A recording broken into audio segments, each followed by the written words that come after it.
mail time. Who doesn't love getting bike bits in the mail? Let's see what we got here.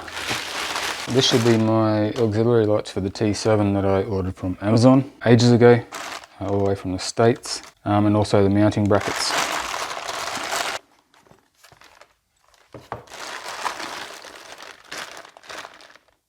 Well, there better be 2 in that box. Now, we're in Australia, obviously, and as some of you know, the reason I get stuff from Amazon US is because we have affiliate links and they pay us with gift certificates, so it can only be used on the US Amazon site. It's just the easiest way for them to pay us. I can't remember exactly what I paid for them and how long it took them to get here, but I'll put that info up on the screen. And also there'll be links in the description if you decide that you want to get the same gear. They are cheap, but apparently they're not bad for the price. And they don't look too bad either. Pretty much what I wanted, nice and small, hopefully bright enough, but we'll see. So we have some basic mounting hardware here. Looks like all stainless. I'll have links to these two as well, guys. These are the mounting brackets that I bought. They look alright, they're made of aluminium. You get different adapters. Look, they're made out of rubber for different size bars.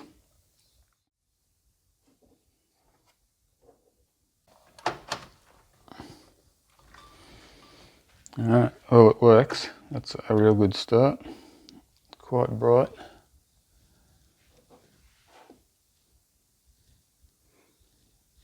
Cool. I'll just check the other one.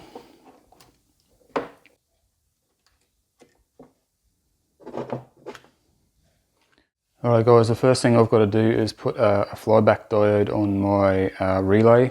Now I've already wired up the relay and everything for the T7. If you missed that video, there'll be a link up in the corner here. It is very specific to the T7. They have some weird wiring, but you just got to wire that relay a little bit differently to normal. But yeah, as someone in the comments recommended, definitely a flyback diode to stop voltage spikes going to your ECU when the coil in the relay switches off or whatever.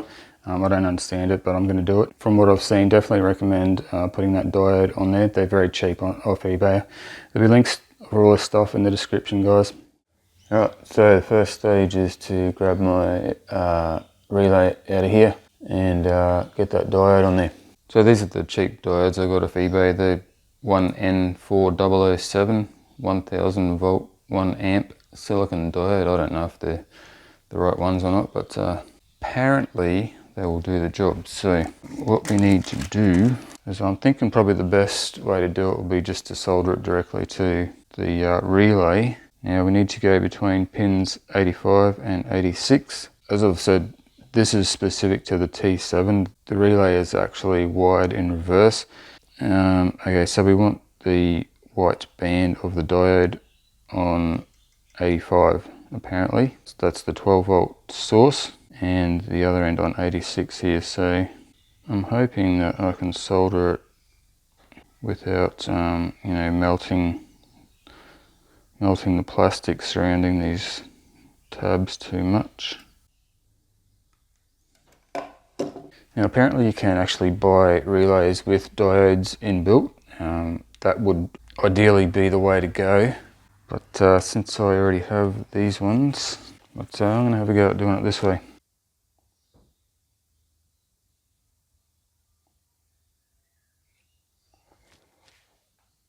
That actually soldered on there ridiculously easy, so that's good. Let's do the other side. So obviously you want to solder it as close to the plastic base as possible, so you've still got plenty of room for clipping your wires on.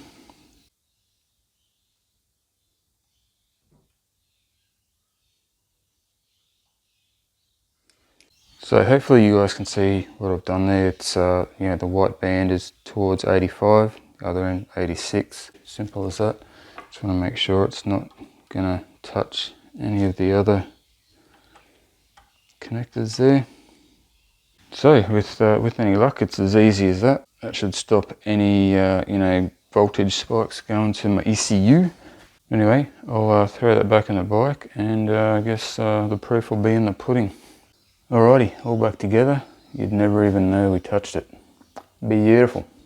Now I have seen a few reviews of these lights. People have been pretty well impressed with these, especially for the price of them. But one thing they do recommend is to waterproof them with a bit of silicone if you can. I'm going to have a look at that and just see how difficult that'll be. Alright, so there's just 4 2.5mm Allen key bolts on the front of these to undo for starters.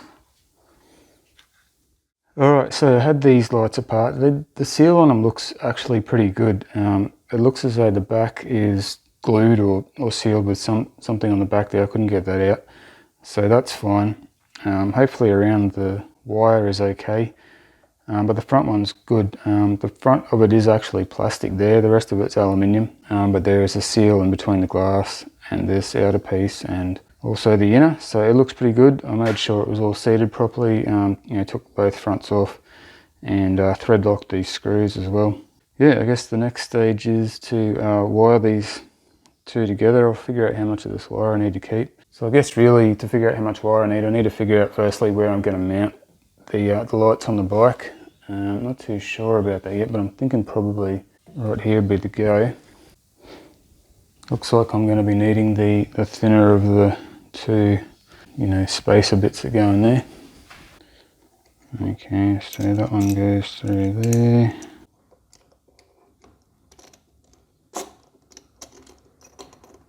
I think I've probably got some lock nuts of that size, which will be better. Good old nylock. They actually give you spring washers if you don't want to use nylock nuts. So you get spring washers for these as well, which is handy.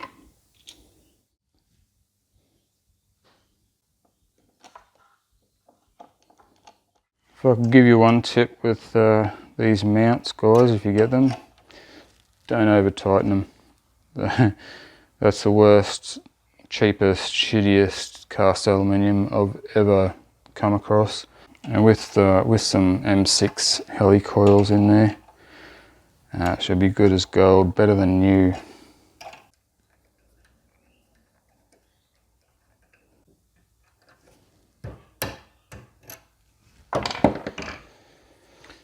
Okay, righto, I've spared you guys the long process of me trying to decide where I want to put these lights. I've decided on here. I had a whole bunch of different options there, but this is sort of the most out of the way of when the forks compress, and also the steering. So they're up high enough and they're far enough apart. Basically now all I've got to do is put this one in the same spot on the other side, and then do something with the wiring. Obviously I've already wired it up. Got those two wires going into the one plug there, all heat shrinked up and soldered and everything, so it's all Mickey Mouse. So we'll go ahead and see how we go mounting this one.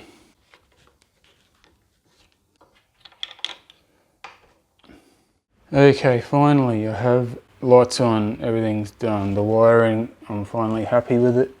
It's all tucked away up in there, zip tied onto the crash bar there. If I had to do this again, I would definitely recommend using two plugs, one on each light, just for the simplicity of running the wiring where you want it to go. I had to just loosen off these crash bars and feed wires through, just to get them where I wanted. If they were on separate plugs, it'd be a lot easier. But I'll put two plugs on there next time I have to take them off for whatever reason. But yeah, that's it. They are done.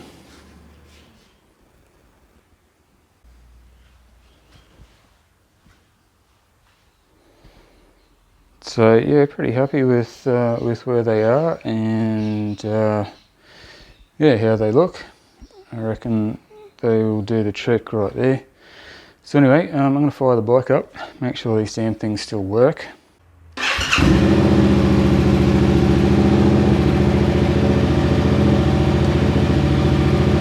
Oh yeah.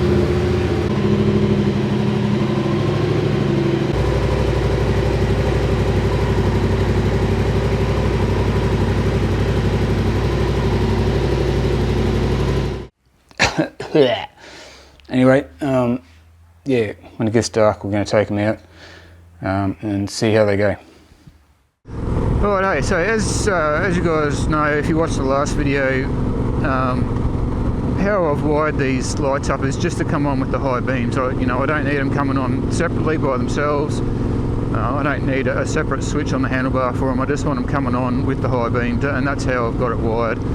I believe that in some states and countries you need by law to have them switched individually. I don't understand why that is. I don't really care. So if you own a T7, you know that the low beams on this bike are actually pretty good. I don't know how well the camera's picking it up, probably not very well, but it does have a very defined edge, so if anything that's outside of that beam area you can't see, it's just completely dark. Now this is the high beam with the auxiliary lights on, and I don't know how well the camera's showing it again, but yeah, it's like night and day now compared to how it was on the high beams stock. That's bright, and I haven't adjusted them at all yet. I've just come straight out here. There's been no adjustment of the angle of the lights, so I've either nailed it spot on by some kind of fluke, or fluke, or I don't know what the hell that was, but I nearly hit it. Shit. Anyway, yeah, they're great. I'm well impressed with them. So I'm going to pull up somewhere and just see if I can improve the angle of them a little. The only downside I see so far to not having them on a separate switch is that I can't show you guys the difference between how the high beams are without them on and with them on. But that's okay, I can live with that.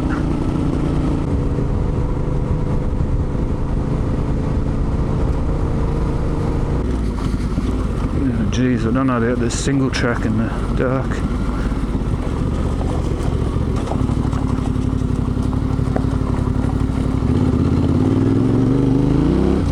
So yeah, basically before, when you flick the high beam on, it made a fairly small difference. Like, it wasn't like this, that's lighting up way more. Right, this is a nice flat bit of road here, or flat bit of track.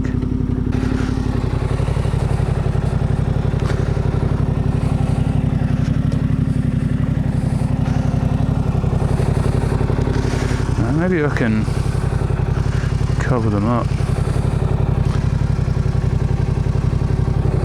So that's with the lights, the aux lights covered up, and that's with them.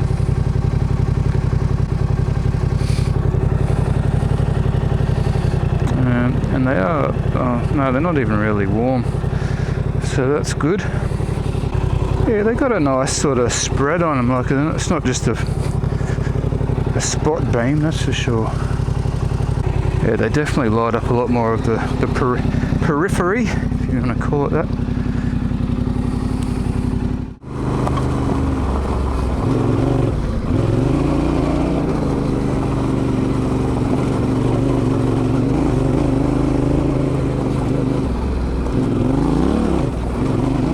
So yeah guys, I can't vouch for the quality or the longevity of these lights, how long they're going to last and how well they're going to perform over time, but more than happy with the performance of them for the price, for $40 Australian, plus all the other costs, delivery and GST and stuff. But some people are paying $200-300 for a set of spotties, And if these ones do shit out or a rock hits them and breaks them, I'm not going to cry too much. I'll just order some more. But yeah, I've really enjoyed doing this. I don't know how you guys feel about doing little jobs like this. I think probably putting these lights on was about 50% just for the fun of doing it, and the rest of it was for the practical use of them. You know, we don't ride at night very often, but certainly handy to have them there. Have a bit more light when you need it. But yeah, I really enjoy putting them on there, and I think they look pretty cool and they work well. So that's a win-win. I'll tell you, if you're new to the channel, subscribe, and I'll let you know how these lights go over time. Again, there'll be you know, links in the description if you want to check them out, and links for the mounts, and I'll put some links for you know, relays with diodes in them, stuff like that as well. So yeah, so if you have a T7 and you want to wire in your auxiliary lights to your high beams, make sure you check out the other video that I posted. There'll be a link for that in the description as well. Anyway, thanks for watching, guys. Hope you enjoyed this one, and we'll catch you on the next one.